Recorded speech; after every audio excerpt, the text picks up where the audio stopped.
अस्सलाम वालेकुम dear students. आज की जो हमारी वीडियो है इसमें हम लोग सॉल्व करने वाले हैं एक्सरसाइज नंबर 2.6 का क्वेश्चन नंबर 4 और 5। क्लास 10 का जो मैथ्स है उसकी एक्सरसाइज नंबर 2.6 हम कर रहे थे। तो पहले 3 क्वेश्चन हम पिछले वीडियो में कर चुके हैं। आज के वीडियो में हम क्वेश्चन नंबर 4 और 5 सॉल्व करेंगे। तो चलते हैं स्टेटमेंट की तरफ। देखिए, कहते हैं solve by synthetic division if 2 is root of x cube minus 28x plus 48 is equal to 0। यानी उसने अब आपको रूट दे दिया, ठीक है।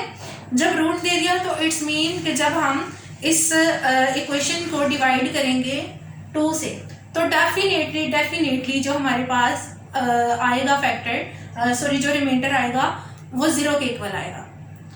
एक्चुअली ये देखिए, ये इक्वेशन जो है ये क्यूबिक इक्वेशन है। तो जब हम इसको डिवाइड कर लेंगे हमारे पास जो क्वोशंट आएगा वो क्वाड्रेटिक रह जाएगा।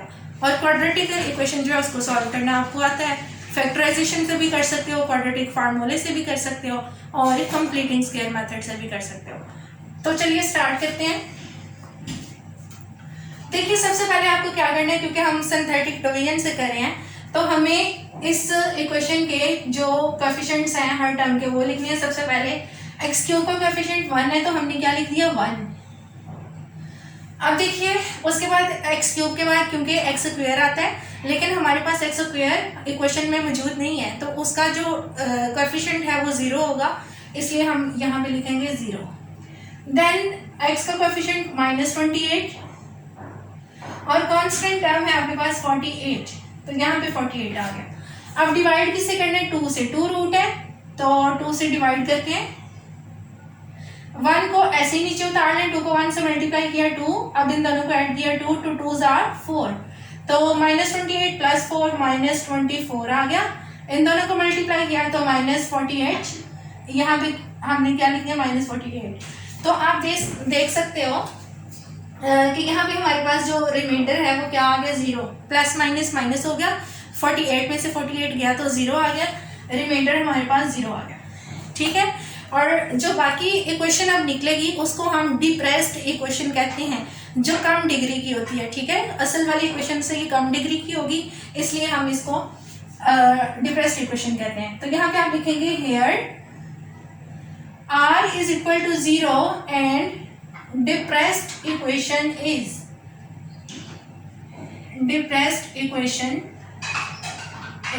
अब डिप्रेस्ड इक्वेशन देखें वो आपने उसी तरह से बनानी है जैसे हम क्वोशंट बनाते हैं ना। तो ये इक्वेशन है, यहाँ पे उसको इक्वल टू 0 लिख देंगे। तो सबसे पहले ये जो लास्ट वाली वैल्यू है, लास्ट वाला नंबर, इसको ऐसे लिखना है। जो उससे नेक्स्ट होगा उसके साथ आपने x लगाने और जो उससे नेक्स्ट है इसके साथ क्या आ जाएगा x²। ये +2 है तो यहाँ पे प्लस, ठीक हो गया। इसको रख दें 0 के इक्वल। अब देखिए क्यूबिक इक्वेशन जो है वो सॉल्व करना मुश्किल थी, डायरेक्ट सॉल्व करना मुश्किल थी, इसलिए हमने उसको सिंथेटिक डिवीजन के जरिए पहले उसकी डिग्री कम की, रिड्यूस कर दी डिग्री। तो अब हमारे पास क्वाड्रेटिक इक्वेशन आ गई है, इसको हम फैक्टराइजेशन से सॉल्व कर लेते हैं। तो यहाँ पे हम लिख देंगे बाय फैक्टराइजेशन। अब देखिए फैक्टराइजेशन करते हैं इसकी। तो 1 को जब आपने 24 से मल्टीप्लाई किया 24 आ गया। अब आपको 2 ऐसे नंबर चाहिए जिनको मल्टीप्लाई करो तो 24 आए लेकिन माइनस करने से 2 आए।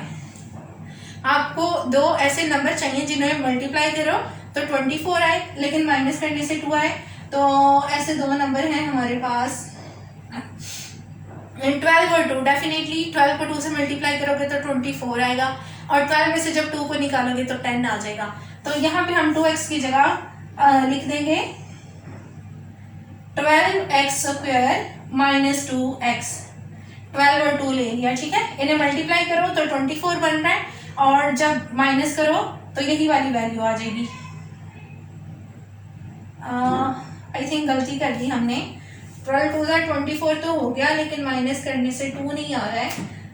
ये तो 10 आएगा, तो ये वाला फैक्टर नहीं ले सकते हम, कोई और फैक्टर ढूंढते हैं। 24 3 के टेबल में भी आता है। 3 6 are 24।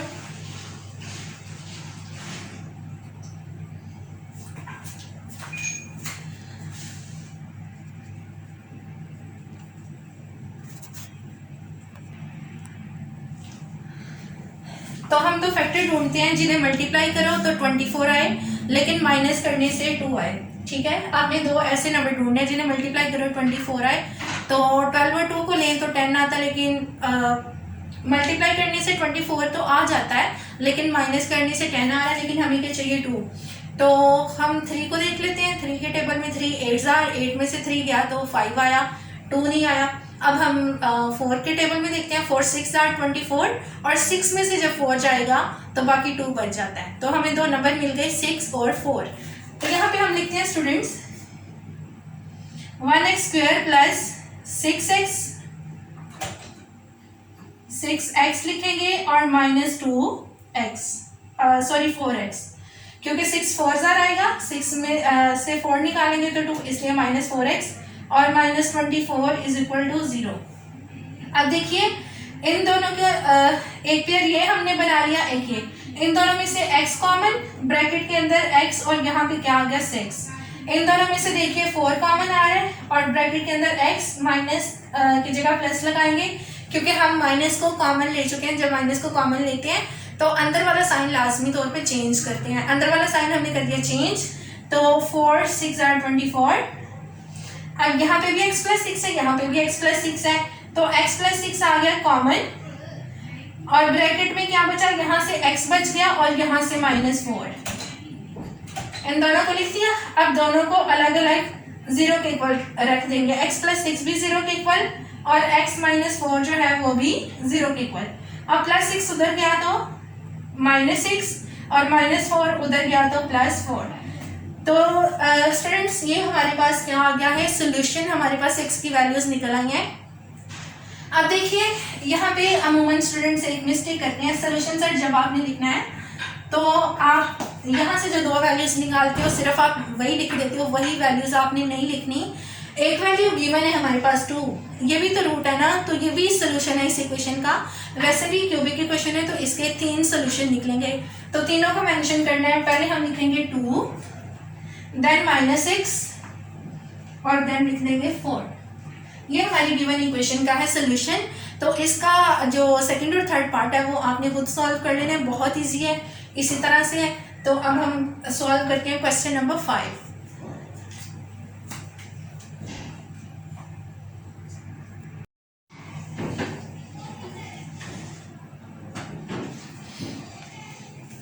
जी तो स्टूडेंट्स सॉरी ये क्वेश्चन नंबर 5 है, मिस्टेकनली मैंने इसे 4 ही लिख दिया। क्वेश्चन नंबर 5 में जो पॉलिनोमियल उसने सॉरी जो इक्वेशन है वो है x raise to power 4 minus 10x² plus 9 is equal to 0। ये हमारे पास 4th डिग्री की इक्वेशन है, ठीक है। इसका मतलब ये है इसके 4 सॉल्यूशंस निकलने हैं, ओके। और जो रूट्स उसने दिए हैं वो है हमारे पास 1 और 3 रूट्स, उसने 2 रूट्स दिए हैं। तो क्या होगा, जो पहले हमने क्वेश्चन किया था उसमें एक ही रूट था, तो वो सिंथेटिक डिवीजन एक ही दफ़ा हुई। यहाँ पे 2 रूट्स हैं तो सिंथेटिक डिवीजन जो है वो 2 दफ़ा होगी। तो स्टार्ट करके इसको bye synthetic division, synthetic division से सॉल्व करें, ऊपर लिख लिया करें, पिछले क्वेश्चन में भी लिख लिया करें। Okay, x raise to power 4 का जो कोएफिशिएंट है वो है 1, x³ का कोएफिशिएंट देखें वहाँ पे नहीं है तो इट्स मीन के 0, और उसके बाद x² का कोएफिशिएंट माइनस 10 और x² के बाद x आता है उसका भी कोएफिशिएंट नहीं है, तो x का कोएफिशिएंट हम क्या लिखेंगे 0 और फिर उसके बाद कांस्टेंट टर्म जो कि 9 है, 9 लिख दिया। अब 2 रूट्स हैं 1 और 3, तो इनमें से कोई भी पहले लेके आप उससे डिवाइड कर सकते हो। हम पहले 1 ले लेते हैं, यहाँ पे लाइन, यहाँ पे भी लाइन, यहाँ पे क्या लिख दिया 1। अब ये जो पहली वैल्यू है इसको वैसे नीचे उतारा, इन दोनों को मल्टीप्लाई किया 1 आया, इन दोनों को प्लस किया तो 1 और इन दोनों को मल्टीप्लाई किया 1 फिर आ गया। अब माइनस 10 और 1 प्लस 1 माइनस 9 आ गया, इन दोनों को मल्टीप्लाई किया माइनस 9। अब ये देखिए इन दोनों को जब कैलकुलेट करेंगे माइनस 9, अब 1 को माइनस 9 से मल्टीप्लाई किया तो माइनस 9। ये हमारे पास वैल्यूज आ गई। अब रिमाइंडर चेक करें, 0 आया क्योंकि रूट्स गिवन थे। जब भी आपको रूट्स गिवन होते हैं और उनसे आप डिवाइड करते हो तो हमेशा रिमाइंडर 0 आता है, तो रिमाइंडर हमारे पास 0 आ चुका है। अब हम क्या करेंगे, हमें अलग स्टेप में करने की ज़रूरत नहीं है, इन्हीं वैल्यूज़ को हम डिवाइड कर लेंगे। जो हमारा दूसरा रूट है तो यहाँ पे 3 ले लेते हैं। 1 को नीचे लिखें, 3 को 1 से मल्टीप्लाई किया 3, अब 1 और 3 कितना हो गया 4, 3 को 4 से मल्टीप्लाई किया 12, 12 में से 9 गया तो 3 आ गया, और 3 को 3 से मल्टीप्लाई किया 9, -9 और +9 क्या हो गया 0। जी तो स्टूडेंट्स आप लोग देख सकते हो दोनों रूट से जब हमने डिवाइड किया है तो हमारे पास रिमाइंडर 0 आ गया है। अब हम लिखते हैं डिप्रेस्ड इक्वेशन। रिमाइंडर को लिखने की ज़रूरत नहीं है, अगर आप चाहें तो लिख भी सकते हैं। तो लिखते हैं डिप्रेस्ड इक्वेशन।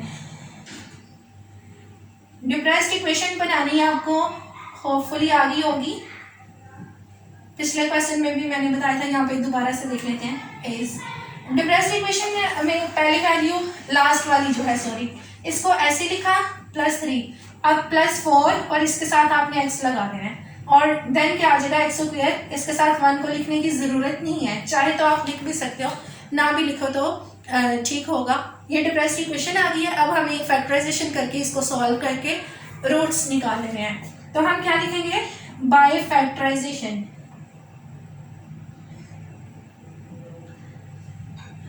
इसकी फैक्टराइजेशन भी बहुत ईजी आप देख सकते हो। 1 3 ज़ा 3, आपको 2 नंबर चाहिए जिन्हें मल्टीप्लाई करो 3 आए और प्लस करो तो 4 आए, तो 3 और 1 आ गया, 3 1 ज़ा 3, 3 और 1 4। तो 4x की जगह हम लिख लेंगे 3x + 1x + 3 = 0। ओके जी, यहाँ से x आ गया कॉमन, ब्रैकेट के अंदर x + 3, 1 कॉमन और ब्रैकेट के अंदर आ गया x + 3। अब x + 3 दोनों से कॉमन आ गया और ब्रैकेट के अंदर बच गया आपके पास x + 1। अब इन दोनों को अलग अलग 0 के इक्वल रखें। x + 3 जो है ये वाला फैक्टर भी 0 के इक्वल और x + 1 जो है ये भी 0 के इक्वल। अब यहाँ पे x की वैल्यू देखिए -3 आ गई और यहाँ से वैल्यू -1। जी तो स्टूडेंट्स हमारे पास रूट्स जो हैं वो आ चुके हैं। अब हम लिखेंगे सोल्यूशन सेट। तो देखिए सोल्यूशन सेट में कितनी वैल्यूज आपको लिखनी है, 4 वैल्यूज लिखनी है। एक तो ये जो 2 गिवन है और जो 2 आई हैं, जो गिवन है वो भी रूट्स ही हैं, यानी इसी क्वेश्चन का सोल्यूशन है। तो लिखते हैं 1 3 -3 -1। ये था क्वेश्चन नंबर 5 एक्सरसाइज नंबर 2.6 का। तो मिलते हैं अगली वीडियो में एक्सरसाइज नंबर 2.7 के साथ। तब तक के लिए इजाज़त दीजिए। अल्लाह हाफिज़।